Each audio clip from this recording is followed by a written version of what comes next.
قل هل يستوي الذين يعلمون والذين لا يعلمون إنما يتذكر أولو الألباب.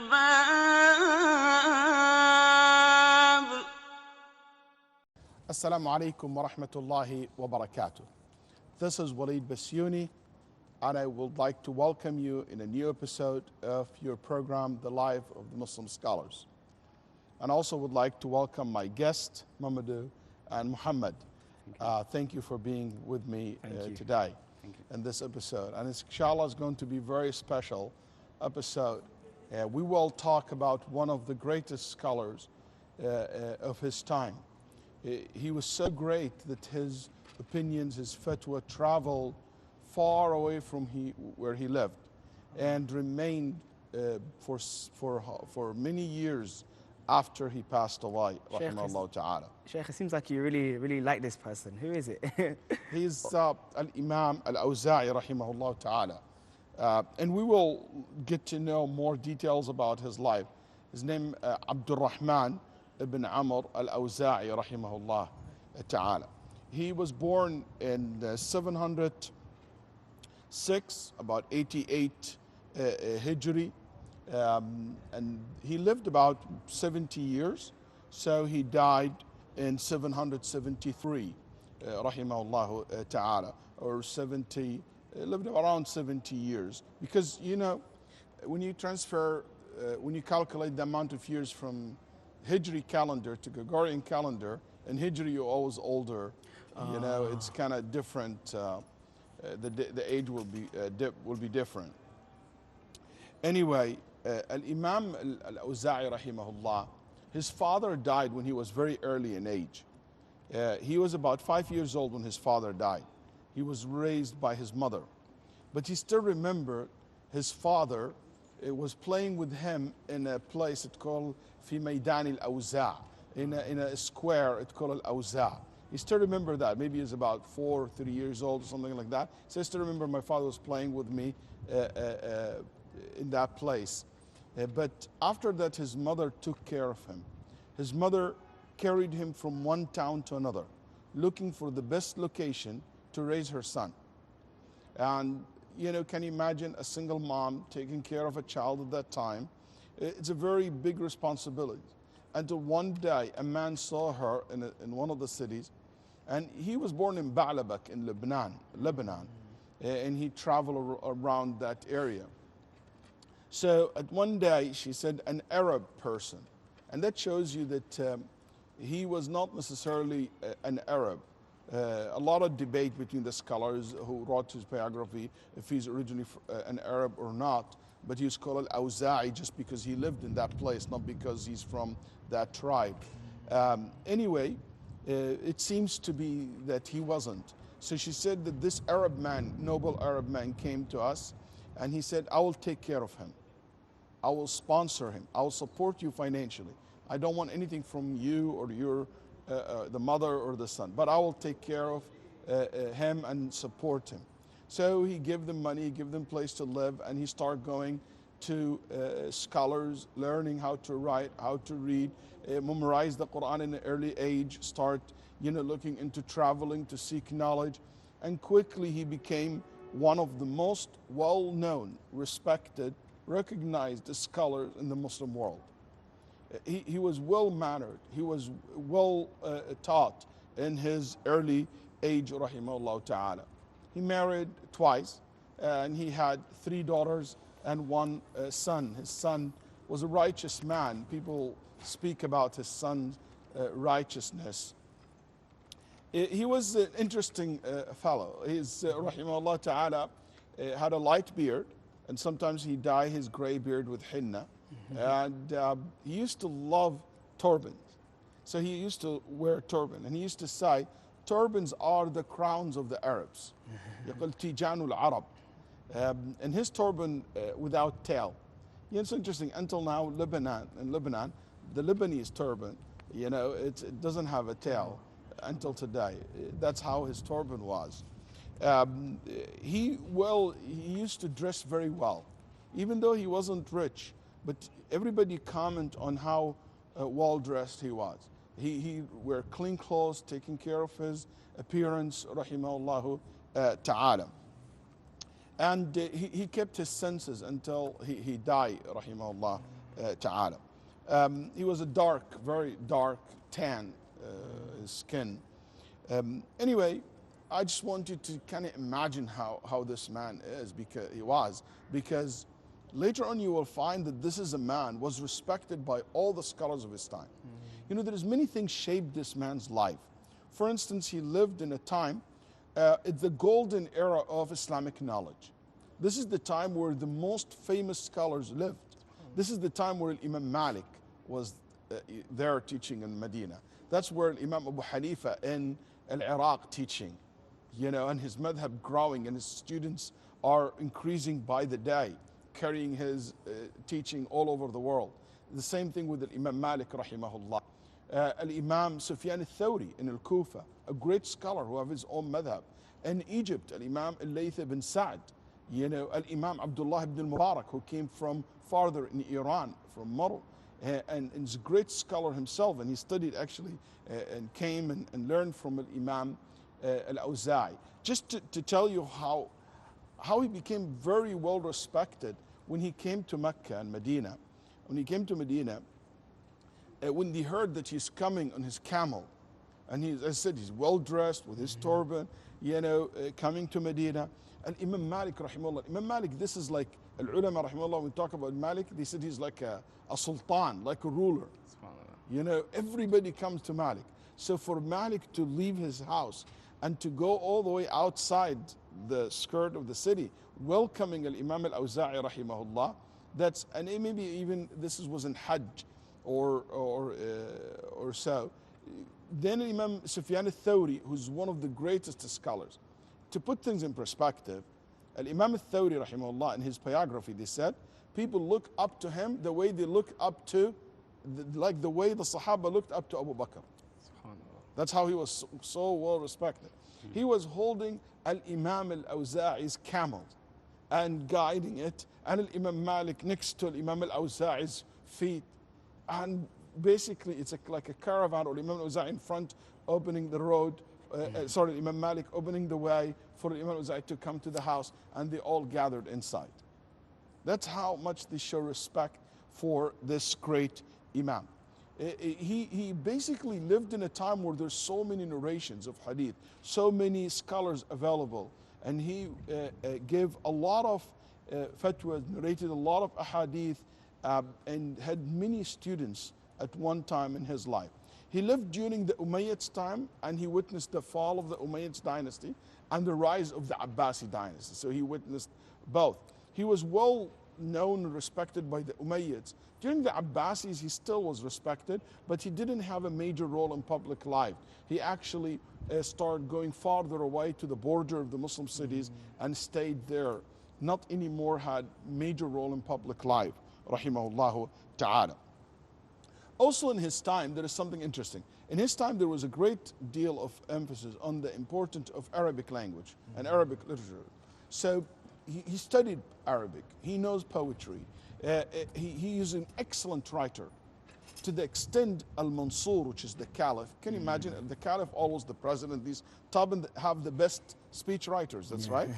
Once he said to his speech writer, or to the people who write for him, I want someone to write like Al-Awza'i. I want my words and my speech sounds like Al-Awza'i. So they told him, there is no one like Al-Awza'i. This man, when he speaks, whatever he says, it is like gems that you want to document and to write. It's unbelievable. His command over the language was unbelievable. Remember, he might be not even originally an Arab, but he managed that very well.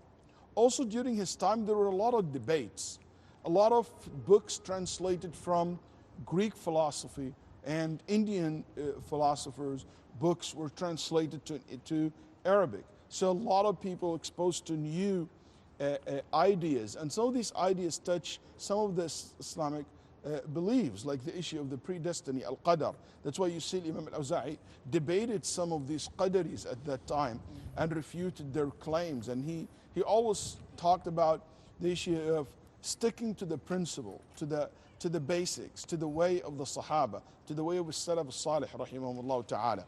He hated debates. He didn't debates which is no benefit from it. He debated a lot of scholars. He debated to explain the truth. But he hated the debate for no reason, just for the sake of debate. And he said, whenever the student of knowledge start arguing with each others, Allah, when they open this door, Allah will close the door of actions and deeds, the good deeds for them. يَسُدُّ اللَّهُ عَلَيْهِمْ بَابِ الْعَمَلِ. So he encouraged people to focus on learning and increasing their knowledge, and this knowledge should be translated to increasing their relationship with Allah subhanahu wa ta'ala. One thing also noticed in his time, there is a lot of wealth, a lot of money, a lot of increasing in buildings and urban areas, which it means big cities. It means more materialistic life. People became more far away from that simple life that we're familiar with at that time. Also, he witnessed in the end of his life, like the fall of the Umayyad dynasty and the civil war that took place at that time, in the war between the Abbasis and the Umayyads. It's very bloody and very brutal, actually, if you ever read about it. One of the things that also I want to cite, that there is many sects appear in his time. That's why he debated these sects. He talked about it, like the Qadariyya, the Khawarij, the many different sects that he spoke about, rahimahullah ta'ala. He was one of the greatest scholars of his time. Everybody understands the value of this Imam, to the extent he had his own madhab, similar to Abu Hanifa, Malik, al-Shafi'i. It's interesting. He has his own madhab, and it's documented until today. We have books to document the madhab of al-Imam al-Awza'i. Abu Zur' al-Razi said, it's been documented 60,000 mas'ala, 60,000 fatwa he gave. And all been documented. And that's why he formulated a madhab that remained for 220 years after his death. For 220 years after his death, people will refer to what al-Awza'i said, what al-Awza'i's judgment was, what al-Awza'i's opinion was. And because of the ruler of North Africa at that time, and in Spain, they really liked his opinions and they adopted it.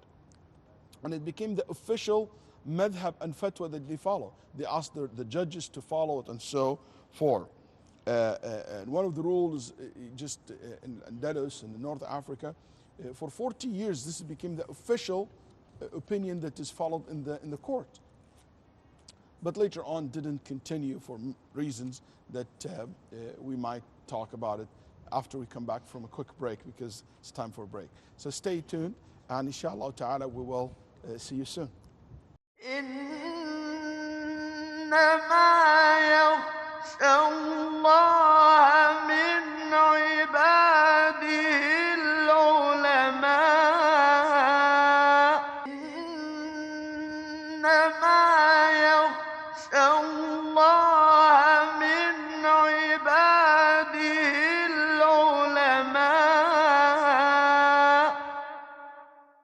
Assalamu alaikum wa rahmatullahi wa barakatuh.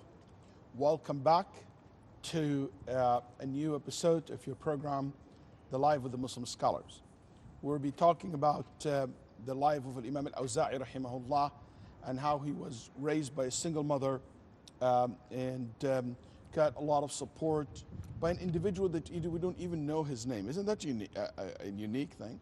Very interesting. We don't even know that man's name, who helped him and took good care of him, supported the family. And he said he mastered the Arabic language, mastered the hadith, mastered fiqh. As I said earlier, Sufyan al-Thawri said it's been documented 60,000 fatwa. Another narrator said, I have witnessed, or I have 70,000 fatwas of Imam al-Awza'i rahimahullah ta'ala. It's interesting how much knowledge this man had. He started giving fatwa when he was 25 years old. very early in age, very young. And one thing about this Imam, that every fatwa he gave, it was based on a narration. Yani he said he gave a fatwa of 70,000 issues. All of it he starts with حدثنا or أخبرنا. There is a narration to support my answer, either from the companions, from the successors, from the scholars. So his knowledge was very authentic. It is not something that only his opinion. His opinions is always based on that, has a source in the early generation. And that's what made him so unique and very powerful as well, rahimahullah ta'ala. Was a very good debater. He debated many scholars. Even he debated once Al-Imam Abu Hanifa, but he didn't win that debate with Abu Hanifa. But he debated Malik. And he won the debate with Malik. And it was something has to do with the way you raise your hand and after rising from the ruku'. He debated Ibn al-Mubarak, rahimahullah ta'ala. He had many debate in his life with the scholars. And it's not like a debate, the challenge, it's a matter of, and conversation. It turned to be a debate, heated up sometimes with Imam Sufyan al-Thawri, rahimahullah, and others. He was well-mannered to the extent that somebody said, لَقَدْ عَجِزَتُ الْمُلُوكُ وَأَبْنَاءُ الْمُلُوكِ. Kings and princes could not teach their children the proper etiquettes and the good manners like that Imam al-Awza'i had. Yani his manners and his etiquettes was better than the manners and the etiquettes that the royal family have. And we know that they put a lot of emphasis on the issue of proper etiquette, proper talking, very nice, way of speaking to people and things of that nature. He was like a royal, rahimahullah ta'ala. And also, he will quickly return to the truth. In the beginning of his life, he had a negative idea about Abu Hanifa and the school of Ahlul Ra'i in Al-Kufa. He thought that they don't follow the ahadith and they follow the narrations. So when Ibn al-Mubarak showed him some of Abu Hanifa's work and fatwas, he said, and he didn't tell him who's the person. He said, what do you think of these answers? He said, these answers shows that this person is very knowledgeable. He said, these answers are the answers of Abu Hanifa. He said, the man I spoke about? He said, yes. He said, astaghfirullah. And he changed his position about Abu Hanifa rahimahullah after Ibn al-Mubarak explained to him how valuable Imam Abu Hanifa rahimahullah is. You can imagine, we know the value of Abu Hanifa today because it's been years, but in his time, he's still alive, and he didn't know much about him. He never spoke ill of anyone for no reason, only if he want to warn someone from someone that he believes that it is an innovator or somebody he would recommend you to study from, or some narrator is not trustworthy. But other than that, he wouldn't allow gossip and backbiting in his gathering. He was very down to earth, humble, rahimahullah ta'ala. One thing I noticed that people talk about them is very cheerful. He always smiled. He has the yes face, if you know what that means. Like, when you look at him, you know that he will say yes to you. And that's how they described him, rahimahullah ta'ala. One thing about him, he was a scholar of the public. He did not restricted himself to the student of knowledge. He loved to act with you. That's why he's 70,000 fatwas, because he answered people's questions. He spent time with people. When one of the ulama, rahimahullah, Abu Ishaq al-Fazari, was asked, who would you choose for Ummah Muhammad to be the mufti for them? Malik or Sufyan al-Thawri or al-Awza'i? He said al-Awza'i. Why? He said because his fatwa is very suitable for the masses. قال هو على التيسير, is like lenient. He doesn't pick or choose the most strict position. If he feels that there's issue, there is lenient position in it, and it is correct, and it is right, and he believes it's correct, he will always go with it, rahimahullah ta'ala.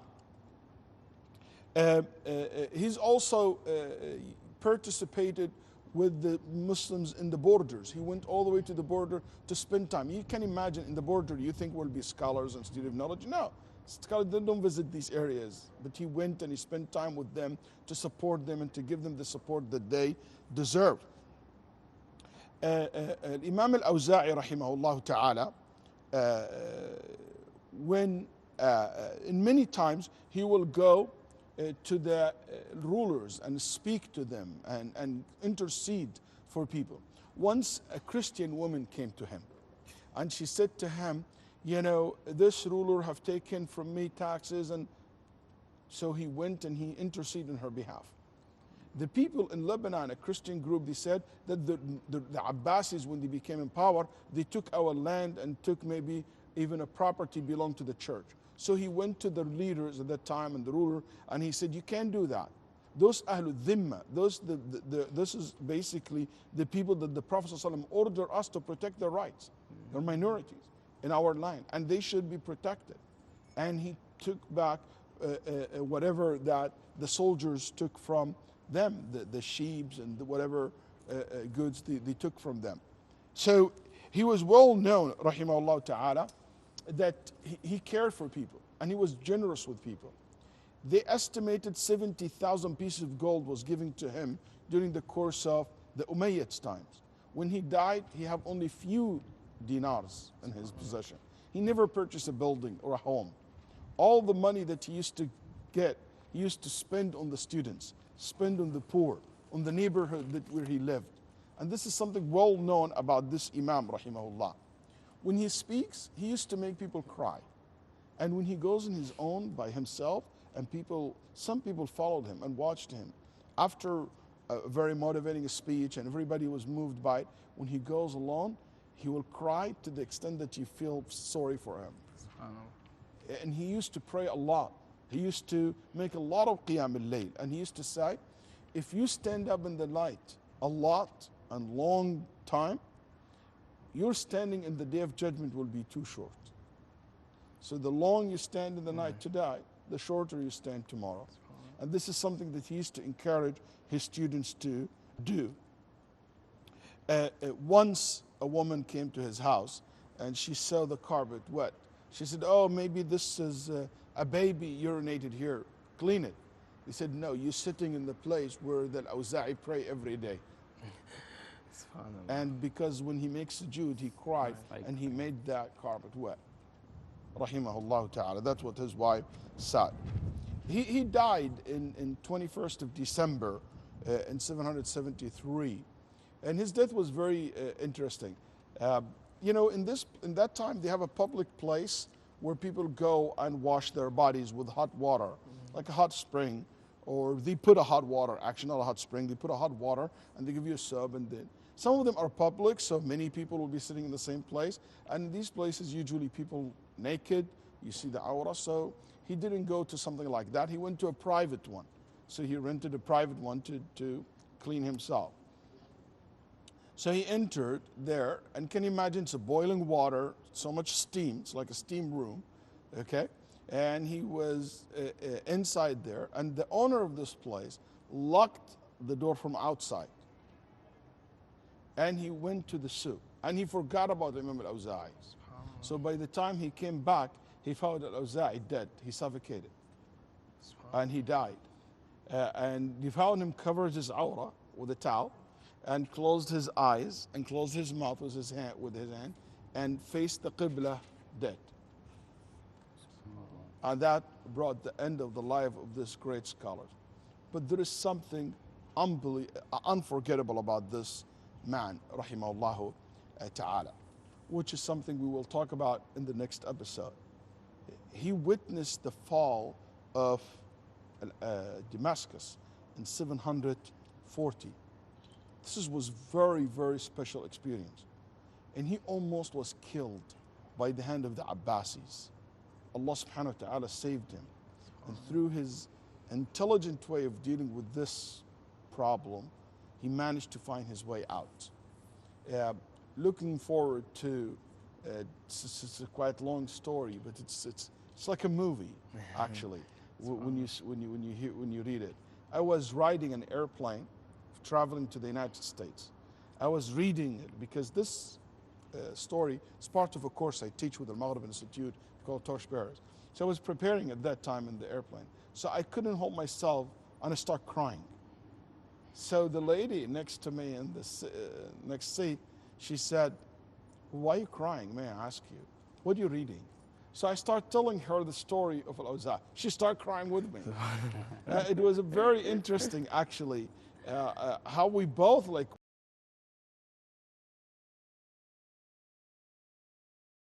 continue our discussion about Imam Al-Awza'i rahimahullah. Thank you for being with me here. Thank you, Sheikh. And I would like to thank all the brothers here in the studio in Qanat al-Huda. Wassalamu alaikum wa rahmatullahi wa barakatuh. قل هل يستوي الذين يعلمون